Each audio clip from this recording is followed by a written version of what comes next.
Good morning. Today is Wednesday, February 24th, and it's my weekly video, of course, and I hope all of you are doing really well. A lot of you might have heard on the news or on some kind of report that across the United States that our experts are concerned about learning loss for students in grades K through 12 because of the pandemic. And certainly because schools have been in remote learning online, or that they've been in hybrid models, or that they've been face-to-face, like we are at this time. And of course, Rockford Public Schools has gone through all three of those modalities: remote online, hybrid, and face-to-face. And we currently are face-to-face, and certainly we plan to continue that particular modality. Rockford Public Schools right now, also in addition to our face-to-face method of teaching and learning, we also have Rockford Virtual, which is very successful at this time, and that's for parents who have students that they want to be in a remote setting, virtual setting, online. And we have approximately 850 students in that particular learning modality as well, and doing very well. This whole past year, which we have been testing our students, academic achievement testing, in grades K through 8, using the NWEA, which is a nationally normed achievement test in mathematics and in reading. And I'm really pleased to announce that at least we've gotten the fall test results and the winter test results, and our students have demonstrated very little learning loss because students have tested well in reading as well as in math. Probably the biggest concern, and still will continue to be, mathematics, but I think we'll be able to make up any learning loss that might have occurred. And I want to give the credit for how our students are demonstrating achievement in math and reading in grades K through 12, or K through 8, because of our teachers, because of our parapros, and the work that they've been doing with tutoring teachers, and as well as our teachers have been doing, and actually on teaching instruction face-to-face and online when they've had to, and certainly with the hybrid model. But our teachers and our principals and our parapros have been really doing a great job, and I congratulate them in the work that they're doing. So what's really happening now with our face-to-face approach to teaching and learning is that there's a rhythm of consistency that has been developed between our teachers and our students.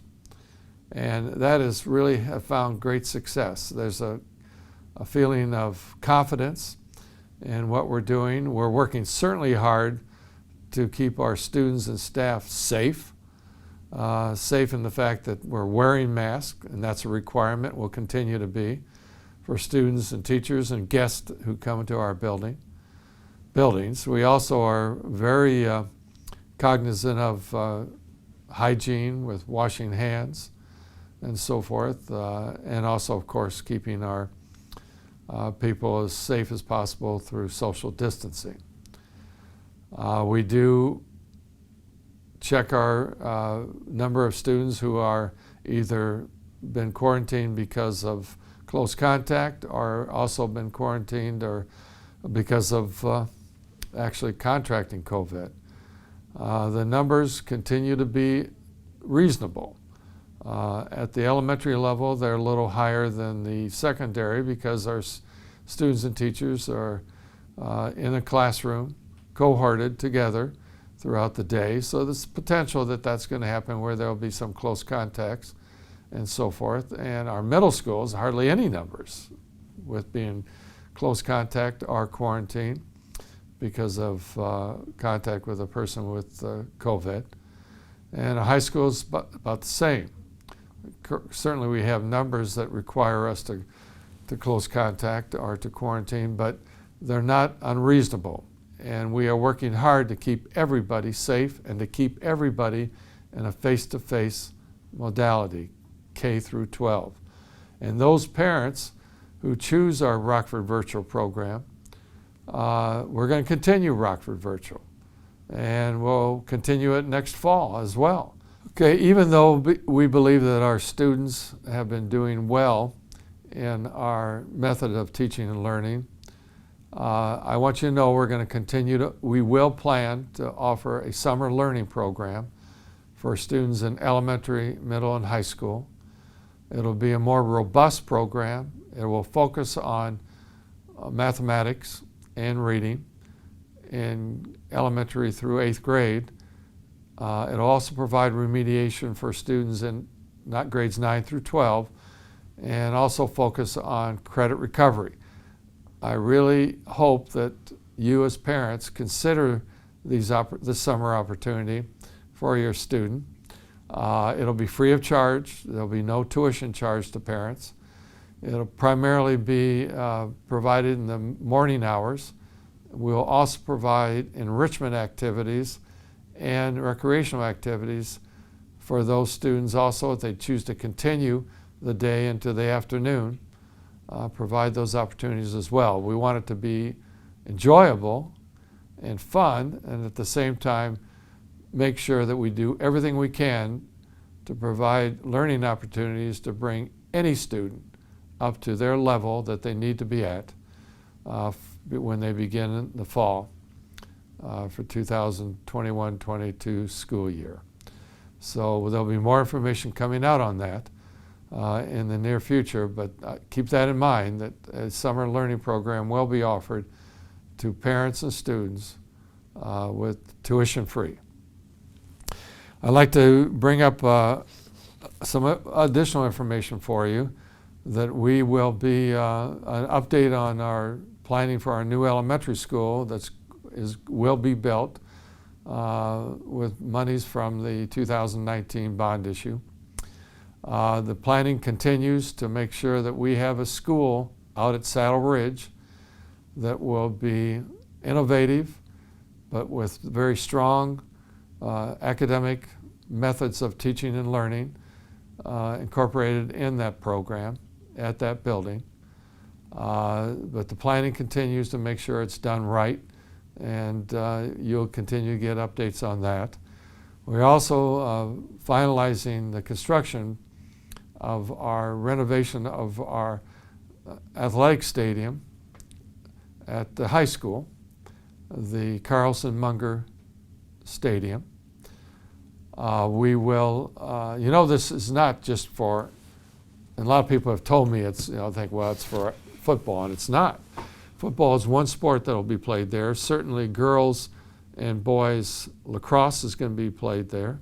Certainly boys and girls track will be competed there. And girls and boys soccer will eventually be played there as well. Our marching band practices and performs there, as well as in competition. Our boys and girls physical education classes will have their programs there as well. There will be 2 large classrooms built at the south end of the stadium that in fact will be air conditioned and heated for academics as well as for team rooms on that stadium. I anticipate that it will be completed, the entire construction process, before the middle of August. And we'll have an opportunity to celebrate that construction as well of the Carlson Munger Stadium, and look forward to that. I want to finally conclude with some information regarding our winter sports program. It's really important that we follow the guidelines established by the Michigan High School Athletic Association, which is our governing body, and the OK Conference, and also the safety protocols we've put in place that are required by the Michigan Department of Health and Human Services. Our requirements are that we provide 2 tickets per athlete that are usually given to parents of those athletes. And we're going to continue to follow those protocols and those requirements because we need to work hard to keep our student athletes safe. And we want to continue to offer programs this winter so that everyone has the opportunity who want to compete will be able to do so. So I'm asking parents and student athletes and our coaches to continue to follow these protocols, because they're designed to keep everybody safe and to keep everyone playing. If you have any questions or concerns about what are those safety guidelines and protocols, please contact our athletic department, and they'll be happy to update you on any of these changes if they occur, or our current process and requirements that we are following. I hope you've learned something from this video. I will be back next week on March 3rd with another update on how everything is going during this pandemic. Please keep safe, and we'll see you next week. Thank you.